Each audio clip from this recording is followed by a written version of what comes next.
Hello, welcome. This is Irene with another 90-day recap chat here. We're going to check out the highlights. 90 Day Fiance is a reality show that follows couples. One's from the U.S., the other's from another country. They have 90 days to marry. Will they or won't they? Or should they even? We're talking faith, love, and trends. Let's start with Edward and Marissa. So they're going to her exercise class. He's thinking this is going to be some type of girly thing. It's called bar. Not really sure what that means, but it looks like it's very strenuous. There's weights involved, and he says these women are Wonder Women because he does not understand how they're able to lift and hold these weights for so long. He's trying to do a higher level of weights than she suggests, and he sadly wishes that he didn't.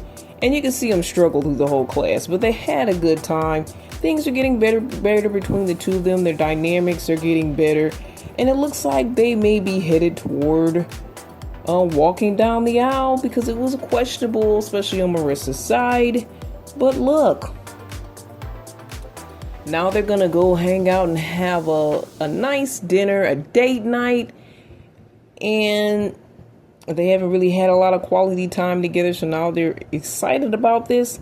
But Edward has to come out and start talking about jealousy, and if you did cheat on me, then it'd be your loss, and then if I cheated on you, it'd be my loss. And she's like, I'm not trying to be serious like this. I just want us to enjoy our meal. He's coming out of nowhere being serious and doing too much and just completely messing up the vibe of the night. She said, I thought things were getting better. I was going to say, hey, I think I'm ready to do this with you. But now you're talking about this jealousy situation, which shows me something about your mindset. I don't know if something happened between them, but from the way she's acting, it's like nothing happened. And he's just jumping out of the jealousy box, which sounds like if nothing happened, it may be an issue for him. Josh and Katie, it's the night after and they're drunk biking. Well, at least Josh is. He got really drunk. He saw how bad the world was and how immigrants are treated. He's probably saw some stuff about ICE, and he's stressed out by just being in this country at this point in the U.S. He and Katie, again, they're drunk biking. I think that she did better than him in this case. She said she did a good job. She didn't act too crazy, didn't try to make out with people. It was all girls there, so that may have been the reason. That was her bachelorette party. So, he's kind of feeling down about the state of the world. So he's like, I feel bad. I'm not sure if, I want to bring this up because Katie was telling her girls, hey, I would like to have an open marriage. So they end up getting on the topic by saying, let's be vulnerable with each other and just be able to share anything with each other. She's like, okay, well, I'm sharing this. She was a good girl at the party, so he was happy about that, and he was hoping, okay, this is a step forward. We're getting married soon. Looks like she's ready. But then she brings up the whole idea of an open marriage, and on his end, he's saying it's a no-go. He always wanted to be monogamous when it comes to marriage. He was not trying to open it up. And you can see even in their dating scenario, he's not trying to open that up either. He's jealous of her making out with these random people. Why would he want to open up their marriage? So he says, it's kind of like you're giving me the middle finger. Katie says she wished he would have been more open-minded. I don't know if she's going to just cut him off for it or what. She said, I know you're my person, but it's like I may get bored and you're just not doing what you need to do consistently in the bedroom. You have to mix it up for me so I'll feel like you're a different person every time. In that case, then why is she getting married? Why is sex the pinnacle of a relationship to her? If she has to have variety, she said that's her person, but why do you put sex and variety on the top of your list as far as marriage? Even an open relationship is a big ask, but marriage, isn't the whole point of marriage to have a monogamous relationship? That's what I thought. Well, I'm on Josh's side. for this. I've been on Josh's side the whole time. He's the only one that really makes common sense in this relationship. God bless her. Thomas and Paula, well, she's got her whole 8 relative family there. You know, they kind of made up because they were fighting over perfumes before. And she's like, you know, let's make up so my family's here. Let's just have a good time. We're getting married in a week. They're going to be here and stay for the week. So all 8 of them are in this little tiny apartment. I didn't know he had a second room they actually can sleep in. So I was like, okay, that's good. There's a little more room.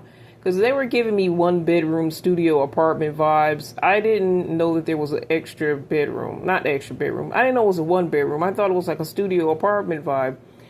So, you know, the kids are putting their mattresses on putting their suitcases on the air bed. He's like, don't do that. He's, you know, yelling at them in Portuguese. To me, sounds like he's nearly cussing them out every 5 minutes.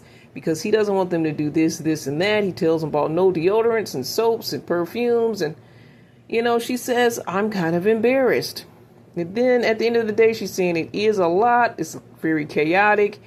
Brother goes in the fridge and says, hey, it's old 2-year-old meat in here. They're nitpicking every little thing around the house. Even Paula says the kids are, you know, pulling stuff, vegan milk out of the refrigerator and saying it's gross. She's like, yeah, maybe I should have listened to him in this case, and I should have got, you know, let them get a hotel. It took her a while to figure this out, right? So the family are going out on the beach. I think it's like the boats and stuff are out, hanging out, and he seems like a nice family man. He's got one of the kids on his shoulders. In the meantime, Paula's talking more with her brother, and he's like, you know, you had a good life in Brazil. You're a businesswoman. Is this all worth it to give up everything to be, I guess, in this little apartment with this man that has these strange demands, and as far as furniture and perfumes and limitations that she didn't have before? So she's like, well, I love him, but he's not the center of my world. So she's kind of thinking, you know, what should I do? Should I stay or should I go at the end of the day? So thoughts are happening. The brother has opened the door.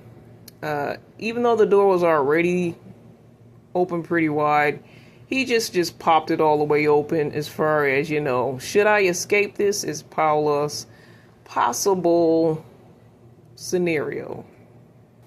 Maxwell and Aisha, so she goes out with her sister-in-law Blaze. They're looking for fabrics for the wedding.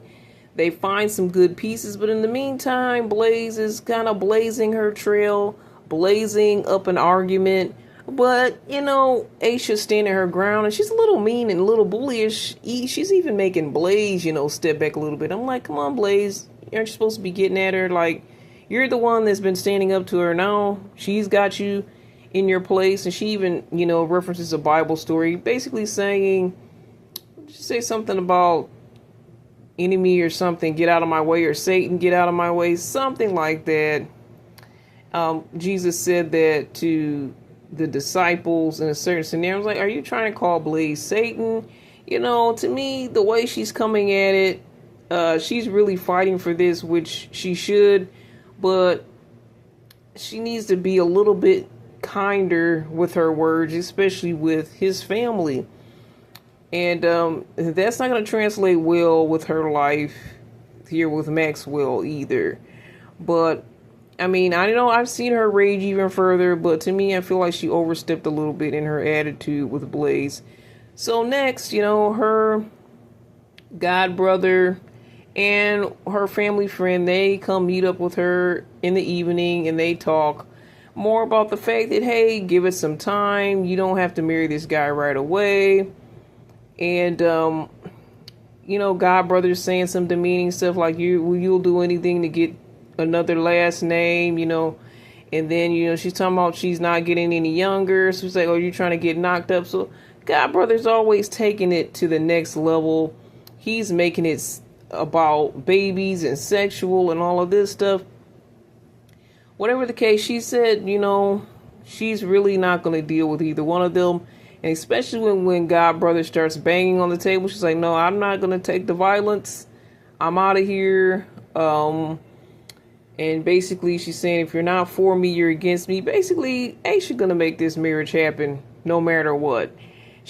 Maybe they need to run off and get married. I think his family's probably more on board than hers at the end of the day. Mom will be there though. Her mom will be there. Now let's close with Debbie and Mito. So they're celebrating their engagement by going to a cooking class, and he's saying something about spaghetti is not cooking. I assume that was what they're supposed to be making, but it looks like it's some type of shrimp dish, some definitely neat New Orleans dish. He's making jokes there, but they're talking about the fact that they're engaged and kind of having fun with the person that's instructing them. So he's actually being really nice to her today and told her that he loved her back. So it's looking better. I don't know how promising it's really looking in real life, but I do, because they did get married. But that doesn't mean you're going to have a good marriage just because you tied the knot. I do wish the best for them. So in the morning, Mito's making drinks. When he was at the cooking class, he kind of was performative there. I'm like, well, okay, Mito, we found out you can cook. Maybe you can do your own cooking show. Now he's making drinks. I guess this is inspiring him. So Debbie's like, I'm going to go hang out with my friends and we're going to talk about the wedding. Did you want to come? And like kind of make amends with the friends. He's like, no, these are your friends. Go ahead. For him, he said he hasn't really forgiven them yet, so he doesn't really want to make that connection. For me, I'm like, okay, it was kind of rough. I understand Mito's position. I'm not trying to make friends with these people. I'm trying to marry you. So go ahead with your friends if that's what you want to do before the wedding. It's kind of what girls do. So go ahead, but I'm not going to be a part of this. So I'm in agreement. I would say after they get married, okay, maybe you guys can kind of reconnect. But at this point, she knows it too. Her friends are going to probably try to cause more trouble and talk her out of marrying him. So when she meets up with the friends, they don't even know the progress that they made. They don't know about the engagement or that they're about to get married. She's like, well, I'm getting married tomorrow. They're at the flower shop. So the friends are a bit surprised. They're telling her, hey, it's not too late to back out of this thing. And then we find out that her son may not be able to make it because he's supposed to be going to work. And then the friends are like, well, this is your mom's wedding. You should be able to go to this. You should be able to skip out of work for that. I do agree. So now the issue is, if her son doesn't come, she doesn't want to get married. That's not a big issue. I think this can work out, and I think he should be able to find a way to come. Then the friends are like, well, maybe subconsciously he doesn't want you to get married. So even Debbie's now thinking is something deeper going on about how her son feels about this marriage. So that will be investigated next time. But for me, like I was saying with your friends, I think they really kind of need to stay out of this scenario. I'm not going to let my friends, stop my situation and my relationship and my marriage. I mean, it may look funny to them on the outside. It looks funny to all of us that are watching, but at the end of the day, it's really your choice. And that's what they said. They said it's her choice. We can't really stop her from what she's doing. So, they're looking at the flowers. The lady gives them champagne. And I'm like, wow, wedding planning looks better than actually the wedding part. Like, I've seen people eat cake. I've seen people try on dresses. I don't drink, but it seems fun to look at flowers. I'll take another drink. So it's like, maybe I should plan a wedding without the wedding. If you were in Debbie's scenario, would you invite your friends to the wedding? She only wants her son and daughter there. She wants it to be intimate. And kind of like the way people have been doing these secret weddings, especially these celebrities. And it seems like more people are following that line of thought. I actually have nothing against having an intimate style wedding. Everybody doesn't understand your relationship, and they only have 90 days. A friend said if she could have had at least 6 months, that's what she said even, it would give them more time. Time is a big factor.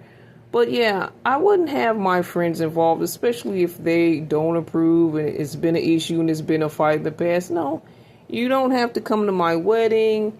It's fine. Friends are friends. They can stay in the friend compartment. But at the end of the day, they're not going to, be my life partner. They're not going to be there for me in certain scenarios that only a spouse can be there for you. So yeah, all love to you. But at the end of the day, if I'm going to get married, I'm going to get married. And even though I'm not a big fan of Debbie and Mito's situation, I'm not even sure what it is. They are already married, so I can only wish them the best. You know, if I was in her shoes and I wanted to be married, and there's things that we don't see on the show. There's editing. I think there's things that they do to hype certain things up, of course. So, you know, I can't say everything that I see here is accurate. So, in that case, in that scenario, if it's just me and the fam, it's just going to be me and the fam. Same thing with Maxwell and Aisha. Do the fact she's like, well, she said to Blaze, hey, you have a family and everything I want, so don't stand in my way and kind of block what I want and block what Maxwell wants. You know, kind of just support us. Same thing with her god brother and the family friend. You know, don't block. These people are here in your way blocking stuff. And at the end of the day, you're going to be the one alone. So I get the point of not allowing your friends to make these decisions for you. Of course, they can give in their 2 cents. I'll accept it. I'll listen. But at the end of the day, it's your decision and your choice of what you're going to do. So that's my thoughts on this episode of 90 Day Fiance. We're talking more faith, love, and trends. So come by, stop by, check us out anytime. And we will talk again. Check us out on our other platforms at cbiztvmedia.com. Email me at cbiztv@yahoo.com. I'll catch you guys next time. All the best and God bless.